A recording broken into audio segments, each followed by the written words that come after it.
Good morning po or good afternoon po mga kababayan, ma'am sir. This is Jam, the Filipino channel ng inyong lingkod. So today is July 28, 2026 na tayo ngayon dito sa may SM Center, Pasig Park, Ugong Park Drive, Ugong, Pasig po yan. At dadalhin po natin sa may One Burgundy Plaza Condominium sa may Katipunan po yan, Avenue Loyola Heights, sa Quezon City. Kaya magbabalik po tayo mamayang unti po pag nakuha na po natin sila. Disclaimer lamang po, ang content po natin ay kalsada at hindi ang pasture. Kaya nga naman, sakali man po na may marinig kayo mga pangalan ng lugar, pangalan ng tao, pangalan ng organizations, government or private man yan, ay wala pong kinalaman ng channel na ito at wala pong pinapatungkulan. Lahat po ng pinag-uusapan dito ay pawang dito lamang po yan sa loob at wala pong pinapatungkulan sa labas. Okay po, magbabalik po tayo mamaya unti po.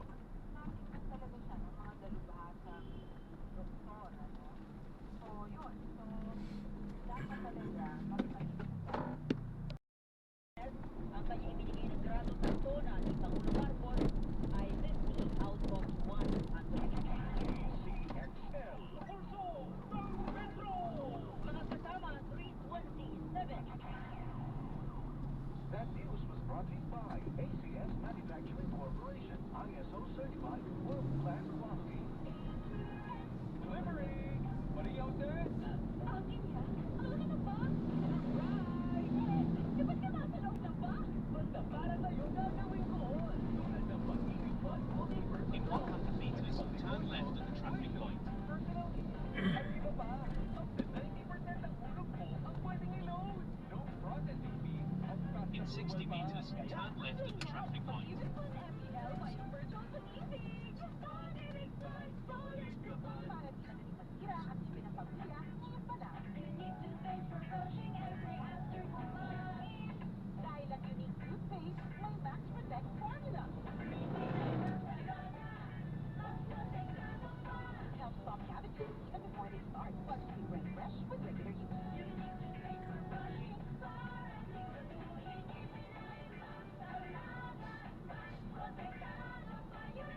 Alaga, mas pinagtalo with unique toothpaste maximum fluoride protection. Manufactured by ACS Manufacturing. ISO certified world-class quality.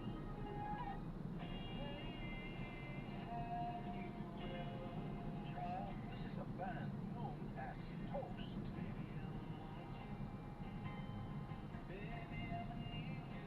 Toast is the best of bread, bringing back the much-loved hits of soft rock band Bread.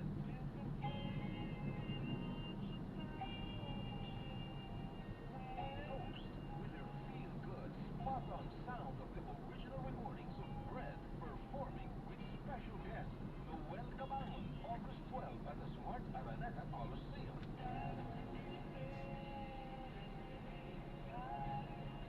Tickets at ovationtickets.com. Relive those precious memories with the ultimate Bread experience. Toast, the best of bread, live. From Ovation Productions, Glass TV, and DZXL 558.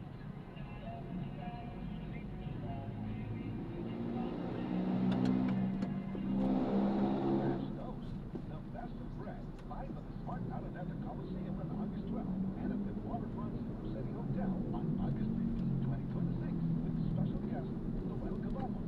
Tickets to Toast, feel-good concerts that are sure to bring all the families.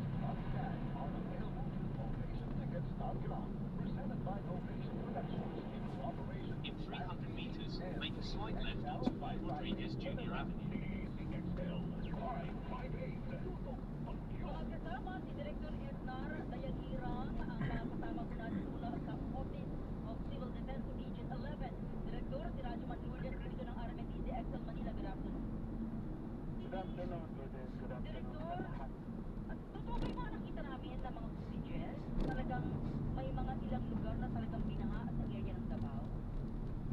Kasi gusto sa Friday, gusto sa Friday, yung 24, Ito, tumama yung habagat sa Davao City, dalawang river channel ang pinagsakan ng tubig. Davao City. In Yung 100 Talomo meters, River, make a slight left. Martina River. Ngunit yung Talomo, yun ang mas marami at umapaw talaga. Kaya from the mountain going down, lahat ng mga communities na dinaanan ng Talomo River, nag-overflow, at yun yung nakita ninyo mga videos and photos. And later on, may mga Continue on E. Rodriguez Jr. Avenue for 2 kilometers. may report ng the local center office. No? So, but the response was very good, no? In terms of barangay disaster responders, volunteers, disaster, our field fire, police, at mga stakeholders ng regional disaster council, together with the city disaster council, lahat naman maganda yung response. Ngunit, siyempre masakit din sa mga tinamaan kasi delivered to na tatamaan sila kasi walang ulan sa baba. Pero wala na hina dito sa lunan, no? Sa urban area. Mahina. Ang explanation mo diyan sa interview sa akin, kasi habagat yung bumaba. Ang habagat is from the west. So western side ng Davao City kasi is our mountainous area. Unlike kung sa eastern side, Pacific o yung dagat, no? Yung pa natin, Philippine Sea, pati other parts of Davao region, Pacific Ocean. So, ngayon yun, kung nandito ka sa urban area, bakit mo ba? Hindi mo nabantayan. Kasi saka hindi sila sanay na may mga mag-monitor nung yung warning. Kasi hindi nga binasa dati. Di ba? Oo. So, Director, para malinaw lang po sa amin ha, ang tumama dyan, habagat, hindi po yung Quiapo. ay, ano bang pagtayin ka po eh. Habagat. Habagat po. Dahil sa pag-asa, yun naman Continue for 1 kilometer, then keep right at the fork onto E. Rodriguez Jr. Avenue towards Marikina. Ngayon, may pumasok din easterlies since yesterday. So magpapanggas easterlies ang Siamadan. So, ang nakita ko the past 2 days, hindi na southern part of Davao, hindi na southwest. Medyo northern part of, northwest of Davao City na yung mga river channels ng Bunawan, Lasang, yun na naman, sa northern part of Davao City. Yun ang umapaw, ay dito naman umapaw, mas mataas yung levels for the past 2 nights. Okay, Director, ilang mga residente pong naapektuhan? Ilang barangay base po sa inyo pong data? Yeah, effect naman, hindi naman gano'ng kadami, no? I think 6 or 7 barangays ang tinamaan. At nag-evacuate na sila. Then, after a while, kasi pag yung madaling pala, yung midnight, 1 o'clock, so advisory, umihina na yung flooding dito sa mountain. So, dahan-dahan na rin bumupa going down yung sa river channel at nawala na yung flood. At bumalik na sa mga bahay nila yung mga tao. Ngunit, may naiwan pa rin kung nila lang. Okay, ilan pa ho yung mga residente na sa evacuation center dyan sa Davao? Well, sa ngayon, kung ma-want talaga yung... Pero meron pa po? No? No, meron pa. So, yesterday, meron pa. Okay, meron po bang nasawi or missing, sir? Yeah, yung nasawi, yung reported na isa, di ba? Reported na yun na nasawi dito ba sa Tugtog District. Dahil nagmumotor yun, inabot siya ng flood sa daan at nawasawi siya. Then there was one na Continue straight at this traffic light.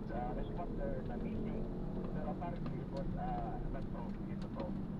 Okay, may isang patay and you confirm, pero yung sinasabing missing, hindi totoo. Hindi, yung sabi na responder na meeting. Okay. Ito lang po yung nasa data po ninyo. How about more or less magkaano pa laki po o lawak yung affected po at magkano na nasira na apektuhan? Yung, kasi yung magkano, that is the second phase of the process na natin. First, the response mode, no? Yung tulungan mga tao, search and rescue. Kasi first objective mo yan, to save lives of people. So, rescue. Then, pag nag-cluster na, tulong na, pagkain, lahat-lahat, then, papasok na dyan yung evaluation ng magkano. So, that will take, siguro, the next 2 weeks kaya, kung magkano. But there was one place in Sobo, talagang nag-point yung barangay doon nag-declare ng disaster, then walang pasok. Kaya sila yung talaga. Matama-tama. Okay, so wala pa hong data kung magkano yung naapektuhan sa agrikultura o sa ating mga kababayan. Wala pa yan. Papasok din sa post-disaster assessment o rapid evaluation ng disaster. Okay. Hindi pa yan phase natin. Nasa response pa tayo, early response. Director, as of this moment, maganda na po ilagay ng panahon. Continue straight in this traffic light. May sunlight, pero cloudy. Yun ang delikado. Pag itong cloud, ito nagtitingnan ko. Mamayang gabi ito, magkumpul-kumpul na ito. Tapos kung saan siya mabigat, doon bumabagsak. So, kaya gabi, sa araw, yun, makita mo, may araw. Director, bakit yung mga interview natin nawawala? CXL, pulso ng Metro! Director, tatawagan ka namin ha. Ito po yung kumalat sa social media.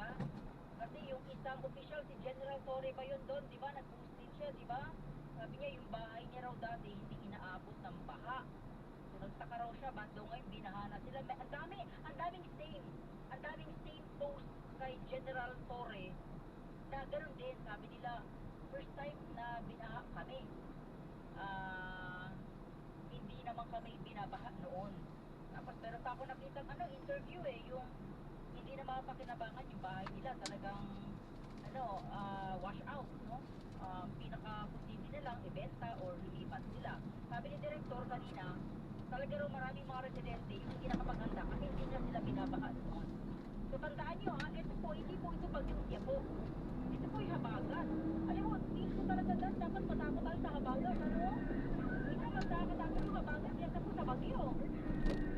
Diba? Thank you nawala na ng okay. Director, ulitin ko lamang po naputol po kasi kayo kanina. Dito po sa binabanggit po ninyo mga lugar na kumustahin ko lamang po kung may mga nag-iwang pa evacuation and kumusta po yung ating mga kababayan. Sabi nyo kanina at this moment, pangit pala yung weather. Yeah, cloudy. Sunny but cloudy all over the hemisphere, pati sa taas, cloudy. So, yung clouds na yan, mamayang gabi, magdikit-dikit yan. At kung saan yung mabigat, umuulan. Pero, hindi naman ako kinakabahan dahil ang advice ko rin ng pag-asa, don't live very, but breathe not. Okay. Director, paano nyo po i-explain yung mga sinasabi ng mga taga-Davao na grabe noon hindi kami binabaha pero ngayon binaha na kami. First time namin ito naranasan. Talaga bang, Director, ano to? Continue straight in this traffic light. Gagawin na kalikasan or may problema sa flood, control, something? Okay, ganito yan. Oo. Okay. Siyempre, yung urbanization ng isang lugar, hindi natin napipigilan yan, di ba? Yung development. So, pag may mga development, like construction, ng mga housing, mga building, lahat yan, nababago yung takbo ng flow ng flood water, either galing sa river or kapag doon sa urban area sinatama, yung ulan, dahil naman sa drainage system na hindi kinaya yung volume of water. So it's really the urbanization of the area concerned. Second, wala naman mabahan kung ang mga tao wala sa tabi ng dalawang klase yan yung sa tabi ng ilog, talaga magtatama ka. No? Ngunit kung nandun ka sa mga subdivision, talagang problema na yan sa ating mga flood control, pati sa drainage system. No? Pero kung yung mga tao sa tabi ng ilog, ano pa magawa mo? Nasa tabi ng ilog ka na. Di ba? Pero yung malayo, yung mga subdivisions na malalayo, pag awas ng tubig, most of it, the drainage system takes care of it. But kung hindi rin nakayanan ng drainage system, doon din aapaw din sa mga subdivision. Mga subdivision, mga bahay ang tinamaan, di ba? Opo. Mga bahay ang tinamaan. Oo, mga kilalang tao nga, nag-post nila. Sabi nila, hindi naman kami binabahan noon, binahaan na kami. Sa totoo lang, binahaan na ako Pati kayo, sir. First time 2011, yung maraming namatay 2011, bumaha yung Matina River. Alam mo, yung natin, yung Matina River ang nandyan, no? So, yeah. Then, naulit nung last week, naulit nung May or June, naulit. That Friday, mabuti na lang, dahil hindi umapaw yung makina, di ba? Pero gumawa na ako ng mitigation ko sa bahay. Bumili na ako ng sandbag, at pina-welding ko na yung gate ko para hindi pumasok yung tubig yan.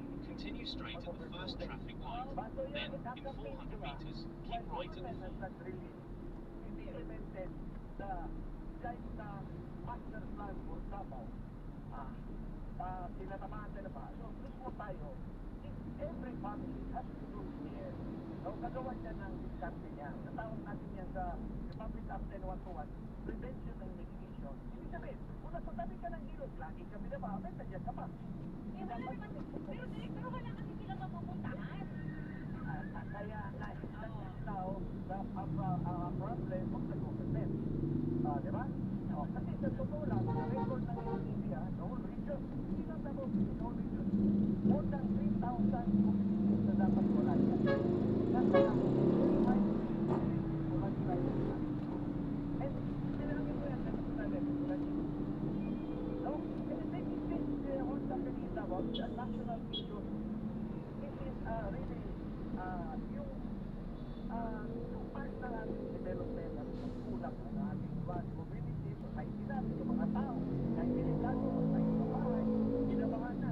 Let's say, mayroon isang community In dito. 200 meters, keep right at the full Contamine Rodriguez Jr. Avenue towards Marikina. Sanay na kami dito, sir. 15 years na kami. Maliit pa yung mga anak ko. Pero sa mabaw na kami nung natin natutulog. Alam na namin yan. Inaantay na lang natin yung pompa, yung pompa. I mean, this is a reality, not only Davao region, no? But this, totoo talaga ito. So, kailangan yung, okay, meron tayong In 100 meters, keep right at the full. Kinakampanya ko. Kasi may ginawa na guys, ha? Master plan for Davao. Bilang Davao City yung Metro Davao. Hindi ko lang mo natin, alamin ko pa. But, hopefully, ito rin yung master plan. So, dapat mapuntuan na lang natin yan, di ba? Kasi meron dyan na yung engineering studies, feasibility studies, nandiyan na.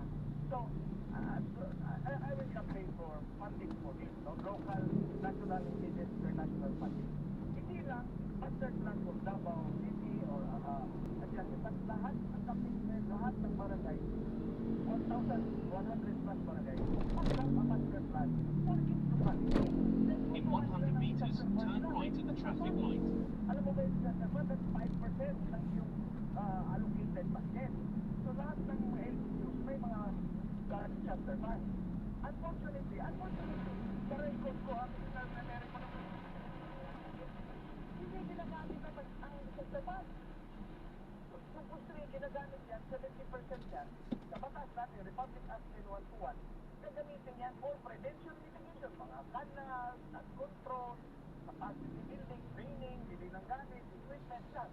Ang 70% iniiwan yan, pag actual na disaster, yung response na. So, yan ang problem natin. May problema sa batas yan. Kasi yung batas sinasabi, pwede mong tapunin for 5 years. So, yung ibang ministeriyo natin, tinatago sila parang for the 6 years, ginagamit na nila for other purposes, which was Head allowed north by on the E. law. Rodriguez Jr. Avenue to in 30 meters, turn right at the traffic light. Mahirap naman pag-yes dahil it is a societal problem. It is a societal problem. Hindi ito problema ng ni Pedro Biguan. This is, kagaya ng sabi ko, yung tao na natira sa Marikina, punta doon sa bundo, landslide ko, so pa rin siya, ayaw umalik. Maraming itong community sa Davao Region. 200-300 families nandiyan sa... In 300 meters, keep right at the full Conta C5 access road. Yung planning, tinayo yung 6 kaso, building ba yun, 4 kaso building, sa bundok. Nag-cut lang ng bundok, nilagay yung eskwelahan. Kasi kung may sila tayo ito, hindi lang yung ginawa yan, yung bundok, pabalik sa national, sayang. Hindi nag-apply ng building permit, pero hindi government, nag-apply, hindi rin, pinayagan. Kasi sana, kontrata natin, the contractor, responsible for the building permit. In 100 meters, keep right at the full.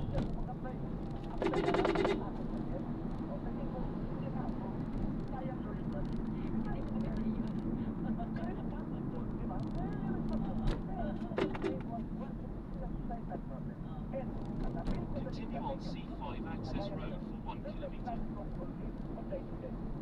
Try to talk about solutions to the problem. Let us ask request, mga palakok style, mga urban planner, mga developer, mga engineers. Tanungin natin, reflected to, hindi sila yung eksperto kung paano subarin ang problema. Diba? Hindi na lang tayo sa nakatay, nakata, diba? Kasi pag kulang tayo, apat kasi yung strategy ng disaster management sa Pilipinas. Prevention, mitigation, preparedness, response, rehab, recovery. Malaking problema sa prevention, mitigation, and rehab, recovery. Maganda na tayo sa preparedness and response. Kukunti na lang namamatay, kukunti na lang ang binabahan na hindi nila alam. Ngunit, sa prevention, mitigation, scale of 1 to 10, siguro na kulang tayo. Yung rehab, recovery lang ako. Ang dami pang nasira ng araw kasi hindi pa naayos. Ayaw ko tayo na to, diba? Direktor, salamat sa oras po ninyo ha. At kami po ay lagi may kipag-ugnayan po sa inyo. Direktor, mabuhay ka. Thank you so much. Okay.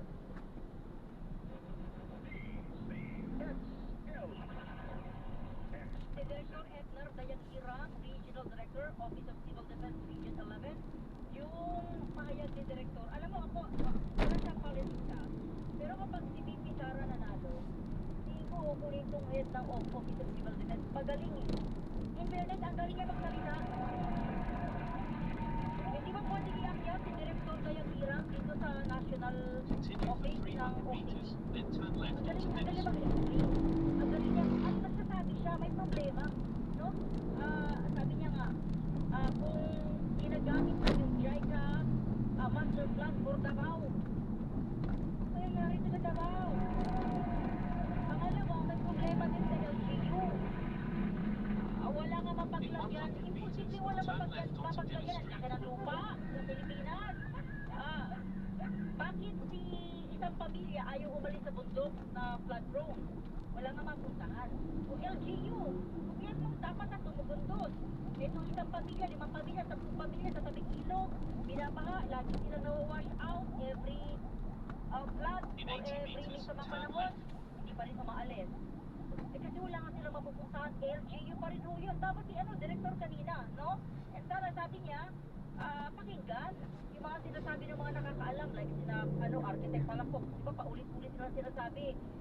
Sinabi na namin kung ano mga dapat gawin. Sinabi na namin na nawawala na yung yung mga drainage system dito sa Metro Manila, natabunan na po ng mga subdivision, natabunan na po ng mga naglalakihang mga building. O sa Davao, may example siya. Sabi niya, nauna, yung Continue classroom, for dito sa mga 100 meters, permit. then make a slight Paano right nangyari? onto Hindi Bartles pwede Highway. yun, di ba? So, yung LGU, tutukan din. Sana hindi mo pwedeng, kasi ganito yan eh, pag may budget na hindi yun po nagamit, ibabalik yun talaga yun sa national government. Hindi na ako ibibigyan ng malaking budget sa susunod. Okay lang pala sa In 80 halimbawa meters, sa make a Caloocan, slight yung right onto halimbawa lang Bartles sa Highway. milyon. Hindi pa nga nila naubos, 500,000 lang ibigay natin. Ganun yun eh. Kaya kami mga junket In 40 meters, di ba? make a slight right. Yung mga junket, di ba? Yung mga official na junket travel, yung mga junket pupunta sa lakbay-aral sa Estados Unidos. Pupunta sila lakbay-aral doon sa Thailand. Junket po yun para gamitin nila lamang In yung pera 200 yung meters, inaubos or else keep left kukunin and po yan ng onto national Bartles government. Highway. At next budget, hindi na po yan ang budget po ninyo, mas bababa kasi hindi nyo pala naubos. Mga mandurugas, dyan mabilis. Oo.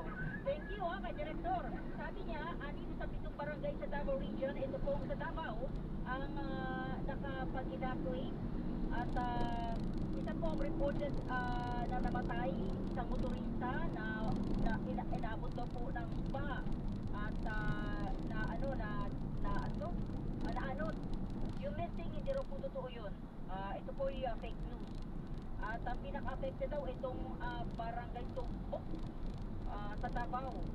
At sabi niya hanggang ngayon may mga evacuees pa rin pero wala po siyang total number na kung ilan sa mga residente po ay nagsipagbalikan. Sabi niya totoo po na marami talaga yung mga residente hindi nakaranas ng flood o pagbaha. Pero ngayon po inaabot yung kanilang bahay, sira yung kanilang bahay. At yan po ay hindi lamang po sa habagat, no? Kundi tingnan din kung paano po natin tinatanggap yung development sa ating lugar. Bakbak yung patatanggap ng mga building. Isang araw pag binaha kayo, doon yung sasabihin, sana hindi namin pinayagan yung mga buildings at subdivision na ito. CXL, Pulso Samantama si Senador Ping Lacson isinumiti na sa ombudsman yung mga ebidensyang nakalap tungkol sa mga anomalya sa infrastruktura sa Taguig. Radyo man sa Infon Debata. Naisulite na ni Senator Ping Lacson sa Office of the Ombudsman ang mga nakalap nitong dokumentaryo at mga testimonyang ebidensya na magiging batayan sa posibleng motu proprio investigation hinggil sa mga anomalyang mga infrastructure projects sa Taguig City. Ibigay ni Lacson na kabilang sa mga posibleng kasong tinitingnan dito ay cluster, malversation at mga paglabas sa Anti-Graft and Corrupt Practices Act. Kabilang sa mga umano'y irregularidad ang pagpapalabas sa isang illegal na reclamation project bilang slope protection structures, mga ghost project, dobleng paglalaan ng pondo at paggamit ng mga lumang litrato ng mga tapos ng kontrata upang maipanin sa mga bagong proyekto na kontrolado ng isang tao mula 2019.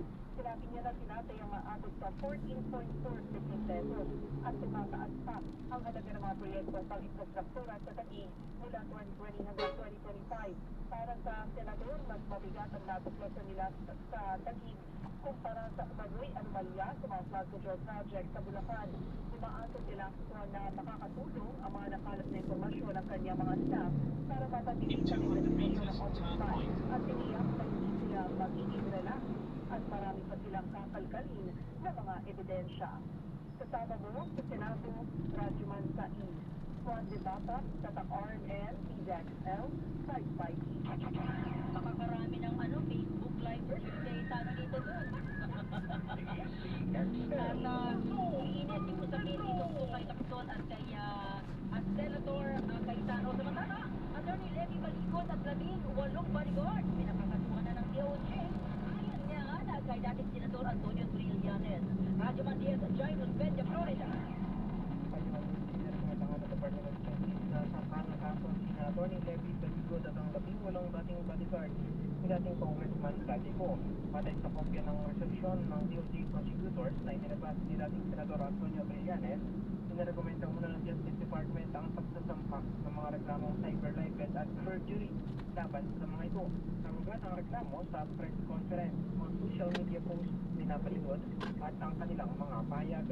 Kagaya ng patong-patong na reklamo si Trillanes laban si Balikod at 18 bodyguard matapos siyang pangalanan na tumanggap kumuno ng maleta ng pera na mula sa flood control project. Wala pa namang ilalabas na karagdagang detalye ang DOJ kaugnay dito at wala pa rin payag si Attorney Balikod. Kasama sa Department of Justice, Radyo Jairus Peña, Florida, at RMN PXL, 530 PXL. At paong at NBI, nakikipag-ugnayan na sa GTI at DPWH kaugnay sa na-discovering pagawaan ng mga substandard sa bakal sa Pampanga. Radyo Gerald Tules. Tuloy-tuloy ang pag-ugnayan ng Presidential Anti-Organized Crime Commission of PAOK at National Crime Investigation of NBI sa Department of Trade and Industry o DTI at Department of Public Works and Highways o DPWH. Kaugnay pa rin ang nagdiskubreng pagawaan ng mga substandard na bakal sa Pampanga. Ayon kay NBI Director Melvin Matibag, halagang makipag-ugnayan sila sa DTI dahil sila ang may kapangyarihan na mag-regulate ng mga ibinibenta mga construction materials gaya ng bakal. Lumalabas na substandard ang mga ginagawang steel materials sa Guangxi Steel Incorporated na pag-aari ng mga Chinese sa Magalang Pampanga. Ang naturang mga substandard products ay gagamitin para sa mga bahay, paaralan, hospital, tulay, evacuation centers, airports, seaports, government buildings, military installations, power facilities at iba pang critical infrastructure. Nagipag-ugnayan silang PAOK at NBI sa DPWH para mapuri kung ang mga bakal na ginamit sa ipinapatayong mga struktura ay mga naturang kumpanya. They are empowered to support the judicial monitoring of authorities at the so yun nga, sorry pa kung sa siya about the about the agency coordinating passport with this market and that one yung marami pa po mga factors na to at WW patapusin namin yung report at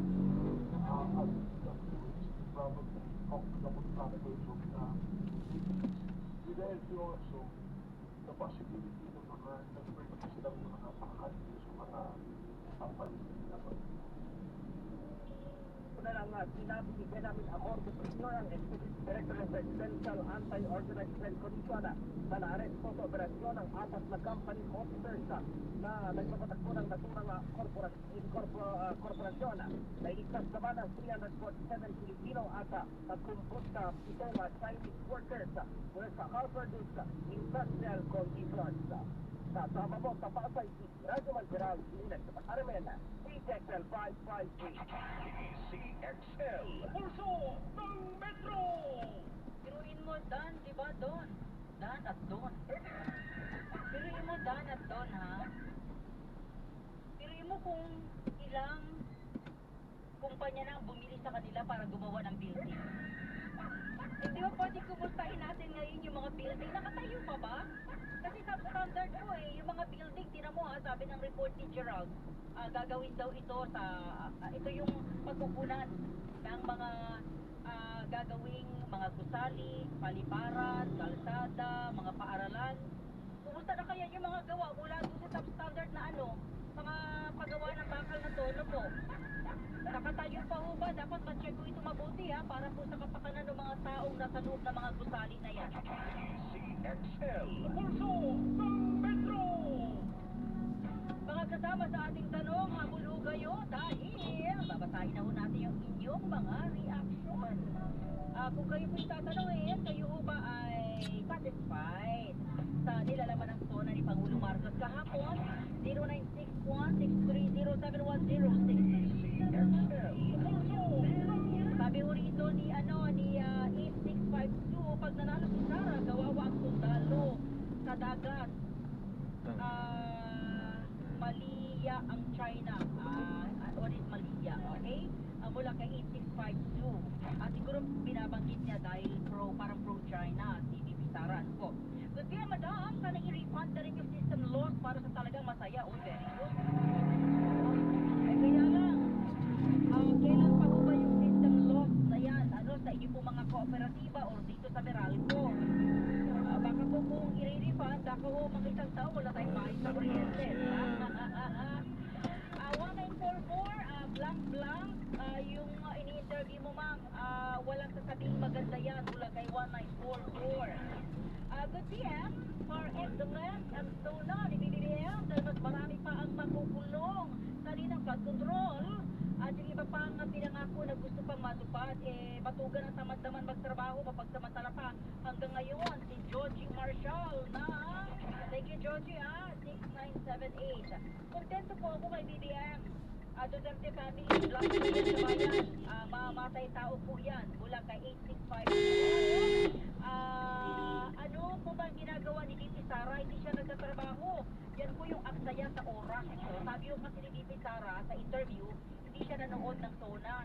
Sabi niya, aksaya sa oras yan. Kaya hindi na ako nanood kahit nga ako magbasa ng kanyang tona, hindi niya raw po ginawa kasi aksaya sa oras. Sabi niya, hindi na siya naniniwala kasi meron siyang naging kay Parang hindi nag-drive test yan. nung sila po ay okay pa, na hindi raw po Pipilit tinupad. niya Ang siya salita palikod niya pa dyan. dito, may binabanggit pa si Bibi Sara Nakaano tayo. Siya, loko-loko. Oo. sana ba yung mga sinulat ko may binabanggit si Bibi, sabi niya pa ay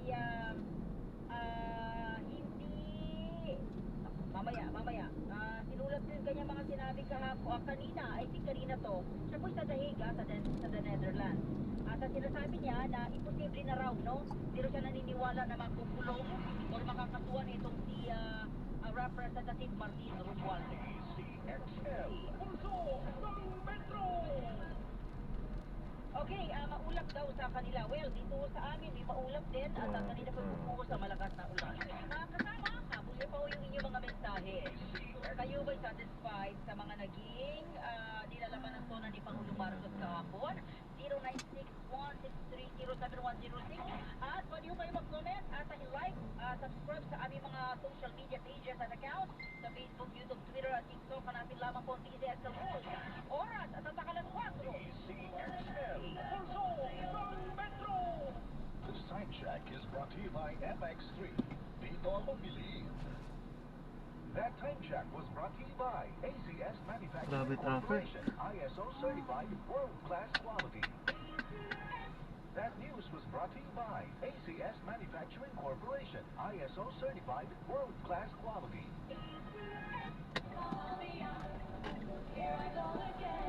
Manila Get Ready.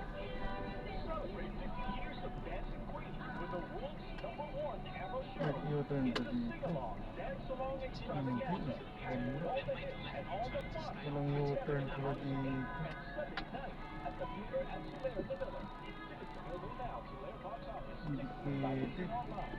You will have the time of your life. Presented by Council Republic. Marumi ba ang iyong dugo? Huwag magpabayang kaibigan. Mag-Sandon Plus Gold na. Sandon Plus Gold. Dahil ito'y subo. Grabe traffic. Pag-uri ng karamdaman. Ang Sandon Plus Gold ay merong talaga. Mango Steve. Tuloy-tuloy lang ang pagsisiguro nila ang seguridad sa mga nasabing lugar kung saan sinabi nito na secure naman ang mga ito at wala ng ibang bansang nakikita pa ang pulisya. Kasama mo sa Campo Crame, Rajuman Margie Domingo, at ang RMN, Isaac sa Alan Bethany. Harap na ng grabing traffic, papupuntahin mo ako doon. Ano ka?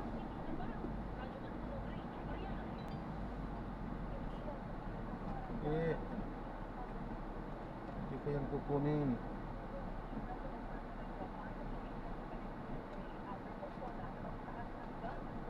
Hindi ko yan kukunin.